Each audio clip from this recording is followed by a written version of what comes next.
Alright, so I've had a couple of days to play around with this JVC camera, the quad proof. This one is, I believe, there it is, GZ R30BU. I think they have a GZ R10BU and I think it's 70 or something like that. So basically, it doesn't come with a shutter for the lens. I guess that's just because they want to make it quad proof. It comes with a built-in battery, and basically, it's a pretty nifty little camcorder. I did the water test with this, but if you see, let's see if you can focus. Alright. So basically, this is like a 3-inch touchscreen. You can hit record from here. Menu. Let me cover this up basically so we can see it. And then it's got the other options. You could change it to camera mode if you want. Just hit this. Gives you an option. You could change it to camera. Or you can change it back to video, and then it gives you other options. While you're in here, you could go and see your videos that you want to record, and while it's recording, you could hit, you could have it, take pictures with this button right here. You just hit the button. It doesn't have any way to take pictures from here or up here, but you just hit the touch screen to take pictures. When you go into the menu, it's got a bunch of different options and stuff that you can do around with it. Recording settings. You can have the light on. It comes with a built-in light, which is right here. If you hit that, it will turn on, stay on. Show you some footage with that, and then it's got a bunch of different options and different effects and stuff that you can do. Use the zoom mic, which I'll also show you. Settings, like it's got you could do time-lapse recording. I haven't tried that, probably won't. Recording effects, just to turn it black and white or grainy or something. I don't know what those two do, but this basically just turns it into black and white. Pretty much all of it is just touchscreen. And then it's got like nothing over here. You can't do anything about it, but it does flip all the way to all the way back, so you can see yourself recording. I did the different tests, dropped it for the shock proof. Didn't know really how to do the dust proof. It's not winter, and I don't want to put this in a refrigerator. And I'm going to show you the waterproof test too, but I don't have a pool, so it's just in a bucket. I did get pretty decent amount of life out of this. I have a 32 gig SD card in there. And it's giving me good, I would say like 2 hours, 3 hours right now, and still going. Zoom is good, but it makes a noise when you're zooming in and out, and that kind of breaks the deal for me. So I'm not going to be keeping this. I'm going to be returning it.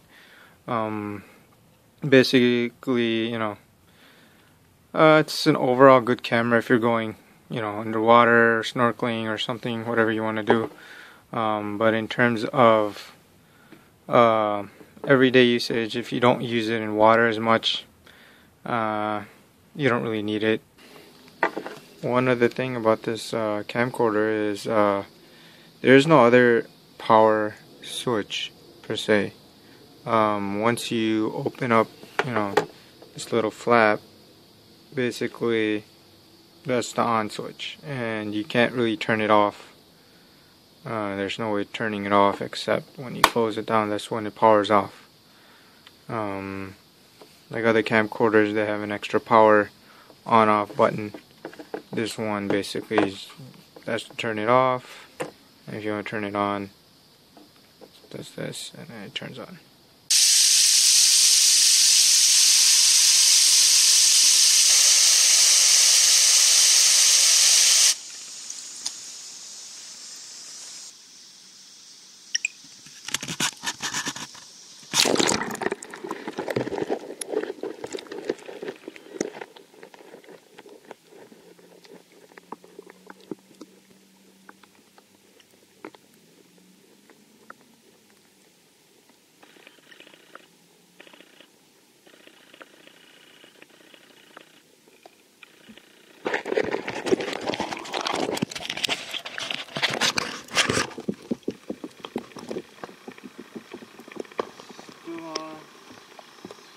Still recording.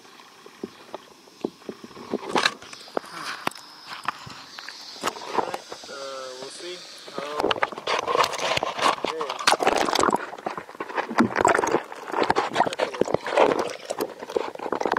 So we can go up to 30 feet, 16 feet, and just flow, as you say.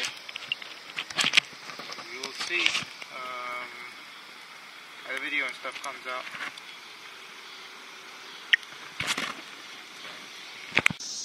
Alright, I'm going to do like a shockproof test. I guess just dropping it from probably about 2 feet. See how it is. Still on. About, let's say, 3 feet now.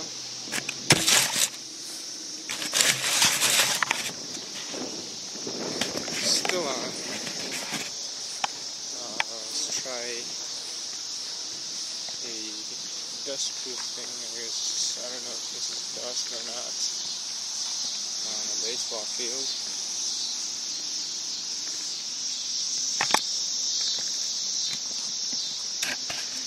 That got messed up, I guess.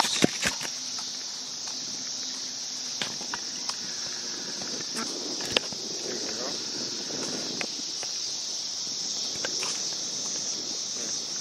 That was kind of strange.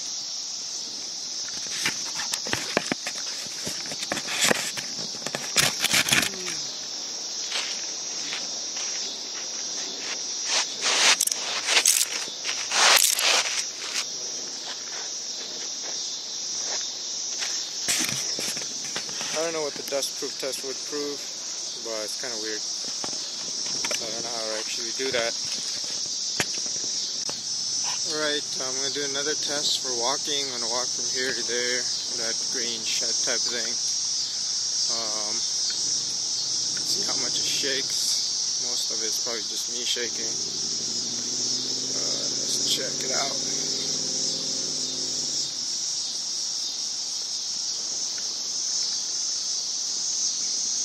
Seems pretty stable on the camera itself, but we'll see once we put it in the computer how it came out.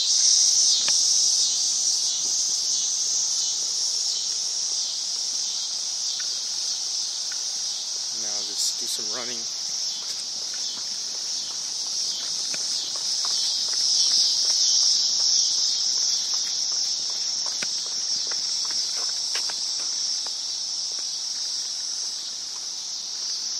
Alright, that was running and walking. Right here. And zoom into that.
Coming off a 14-sack season. At the age of 34, making $3 or $4 million, which is what I would have paid him to stay in Chicago, you're still going to get a competent player. You're not going to get a guy that's still a dynamic player, but you're going to get a competent player, and you can't field 11 superstars. He's making more than $3 or $4 million. So I said that's what I would have paid him to stay. But he's making more than that, so he's up there. Making 8. The epitome of Julius Peppers was on the reverse, where he didn't go down, he didn't go outside, he just stood there. Like the rest of them. Julius Peppers. No, actually, your linebackers were flowing one direction or the other, as were your safeties. He just stood there. They may not have made the play, but at least they were moving. He just stood there dumbfounded by what was happening in front of him. And to your point, Tommy, you know what it's like to be a rundown old ball player, because I was there too.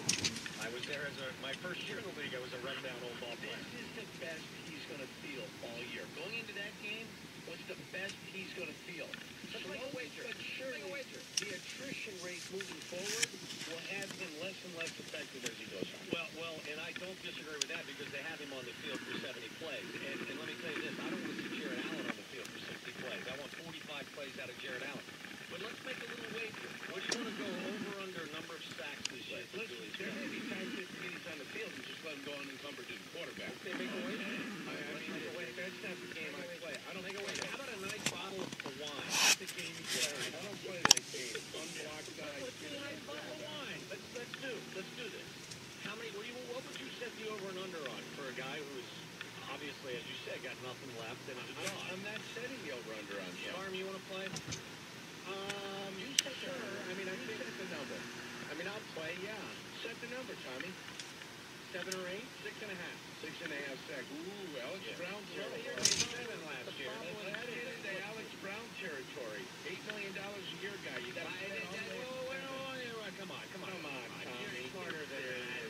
You're smarter than that. You don't attach money to production with an aging veteran. That's silly. That's silly. 7.5. Let's set it at 7. 7 was what he had last year. I want productivity for How about his approximate value number according to Pro Football Reference? I don't believe $3 million. I don't believe in that. No. It's a number that tells you, it's like a war number for football. It's not a dollar amount. Waddle's yelling $3 million.